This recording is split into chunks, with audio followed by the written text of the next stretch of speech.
नमस्कार प्रिय दर्शक बंधु आज के আমরা ভিডিওর মাধ্যমে আলোচনা করব যে অঙ্গনওয়াড়ি সেন্টার বা আইসিডিএস সেন্টার তৈরি হয় সেই তৈরি করার জন্য কি জনসংখ্যা যে আনুপাতিক আছে সেটা কি আপনার যে জনসংখ্যার যে আনুপাতিক যে কতজন হিসাবে একটি অঙ্গনওয়াড়ি তৈরি হয় সেটা গ্রাম এবং শহরের ক্ষেত্রে আলাদা আলাদা এই নিয়ে একটি নতুন বিজ্ঞপ্তি এসেছে। এই বিজ্ঞপ্তিতে আমরা দেখে নেব এই বিজ্ঞপ্তিতে কি জনসংখ্যার নিরিখে আপনার এলাকায় আইসিডিএস সেন্টার হবে। তার আগে আপনারা অবশ্যই আমার চ্যানেলটি সাবস্ক্রাইব করবেন এবং সবার আগে ভিডিও নোটিফিকেশান পাওয়ার জন্য সামনের যে বেল আইকন আছে সেখানে প্রেস করে নোটিফিকেশান অল করে রাখবেন এবং ভিডিওর সাথে লাইক কমেন্ট শেয়ার করবেন। তাহলে আসুন দেখুন AWSC অর্থাৎ অঙ্গনওয়াড়ি সেন্টার স্থাপনের জন্য যে জনসংখ্যার নিয়মগুলি নিম্নরূপ দেওয়া হয়েছে। দেখুন এখানে গ্রামীণ এবং শহর আপনার দুটো ভাগ করা আছে।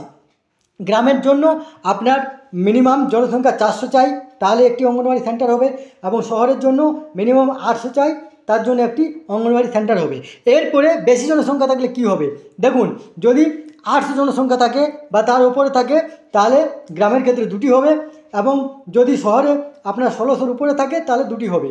এরপরে গ্রামে যদি 1600 জনসংখ্যা থাকে তাহলে আপনার 3টি হবে, এবং শহরে যদি 2400 জনসংখ্যা থাকে তাহলে আপনার 3টি হবে। এরপরে 800 গুণে এরপরে আপনার 800 জনসংখ্যা হিসেবে একটি একটি বেড়ে যাবে।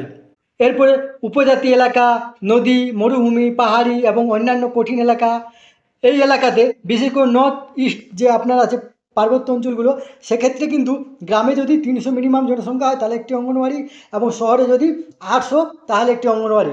এরপরে PM জন্মন এর অধীনে PVTG এলাকা, অর্থাৎ একটা এলাকা যেটা PVTG আছে সেই এলাকায় কিন্তু আপনার 100 জনসংখ্যা থাকতে গেলে একটি অঙ্গনওয়াড়ি তৈরি করতে হবে। এই তথ্যটি আপনার সাথে শেয়ার করলাম। সুস্থ থাকবেন, ভালো থাকবেন, ধন্যবাদ।